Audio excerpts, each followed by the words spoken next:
In this video, I want to have a look at calculations with inverse trig functions. Before we start looking at examples though, we need to remember how when we introduced inverse trig functions, we had to restrict the domain. If we didn't restrict the domain, we ended up with a relation rather than a function. So when we're solving an equation like y equals sine inverse of x, we're only solving this equation, if we rearrange it, sine y equals x, we're only solving it within this range here. So same thing with cos and tan, we're looking at those standard domains. All right, so let's have a look at some examples. So our first example asks us to find sine inverse of minus a half. So the first thing I'm going to do is set up an equation. So we're going to say let alpha equal sine inverse of minus a half. And then I can rearrange that to be sine alpha equals minus a half, but that is only in the range of pi over 2 is less than or equal to alpha is less than or equal to pi on 2. So we're only looking in that section. All right, so to solve an equation, I'm going to draw up my all stations to central diagram. Now we're only looking between pi on 2 and minus pi on 2. So we're not looking at this section here.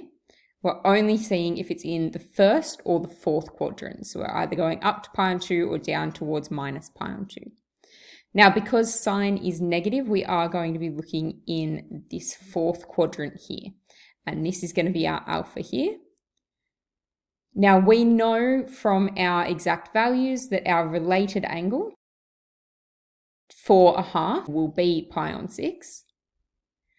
And because it is in that fourth quadrant and we're going into the negatives, then our alpha will be equal to minus pi on 6. Our second example asks us to evaluate tan of cos inverse of 3 over 5. So again, we're going to set up an equation. We're going to say let alpha equal cos inverse of 3 over 5, which will mean that cos alpha is equal to 3 over 5, but we're only looking between, when alpha is between 0 and pi. So if we draw up our diagram, oh, that's an A. Now we're only looking between 0 and pi, so we're not looking at the bottom half, the bottom two quadrants. Cos is positive, which means we're looking in this first quadrant here, and our alpha is down here. Now, if cos is 3 over 5, then our adjacent is 3, the hypotenuse is 5. And if we finish off that triangle just using Pythagoras' theorem or triads, that side there would be 4 units long. Now, if we want to find tan of that, that means we're going to find tan alpha. So that means that tan alpha is going to be equal, well, tan of this angle is the opposite over the adjacent, so 4 over 3.